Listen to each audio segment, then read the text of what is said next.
ब्रह्मचर्य को कंट्रोल कैसे करें? अपनी ताकत को संभालो, बर्बाद मत करो। जिसने खुद को जीत लिया, दुनिया की कोई ताकत उसे हरा नहीं सकती। ब्रह्मचर्य कोई नियम नहीं, ये एक युद्ध है, अपने मन, अपनी वासना और अपनी इच्छाओं के खिलाफ। ब्रह्मचर्य सुनने में साधारण लगता है, पर इसके अंदर छिपी है वो शक्ति जो इंसान को देवता बना देती है। जो अपने वीर्य, अपनी सोच और अपनी इच्छा पर नियंत्रण कर लेता है, वो इस धरती पर कुछ भी हासिल कर सकता है।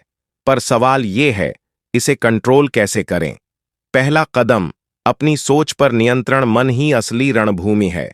जैसे ही कोई गलत विचार मन में आए, उसे रोकने की कोशिश मत करो, बस उसका रुख बदल दो। उस ऊर्जा को अपने सपनों, मेहनत और ध्यान की ओर मोड़ दो। सोच बदलते ही जीवन बदल जाता है। दूसरा कदम, संगति बदलो, जैसे संग वैसे रंग।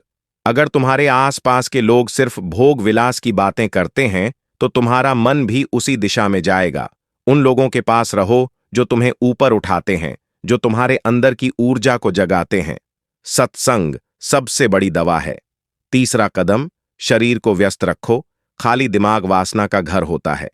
हर दिन कुछ ऐसा करो जिससे शरीर थक जाए। चौथा कदम, अपनी दृष्टि पर काबू। जो तुम देखते हो वही तुम्हारे विचार बन जाते हैं। Phone, social media, web series, ये सब धीरे धीरे तुम्हारा ध्यान खा जाते हैं। ब्रह्मचारी वही है जो स्क्रीन के सामने भी संयम रख सके, क्योंकि असली युद्ध वहीं लड़ा जाता है जहां कोई देख नहीं रहा होता। पांचवां कदम, आत्मस्मरण और ध्यान। रात को सोने से पहले अपनी सांसों पर ध्यान दो। अपने भीतर की रोशनी को महसूस करो। सोचो कि तुम्हारी ऊर्जा व्यर्थ न जाए, बल्कि तुम्हारे आत्मबल में बदल जाए। जब वीर्य ऊपर की ओर उठता है, तो चेहरे पर तेज, आंखों में चमक और आवाज में असर आ जाता है। ब्रह्मचर्य का मतलब सब छोड़ देना नहीं, बल्कि अपनी शक्ति को सही दिशा में लगाना है। जो अपनी इच्छाओं का मालिक बन गया, वो राजा बन गया। जो इच्छाओं का गुलाम बन गया, वो हमेशा हार गया।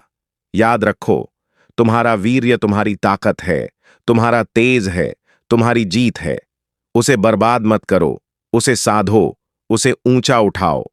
क्योंकि जब इंसान खुद को जीत लेता है, तो पूरी सृष्टि उसके सामने झुक जाती है।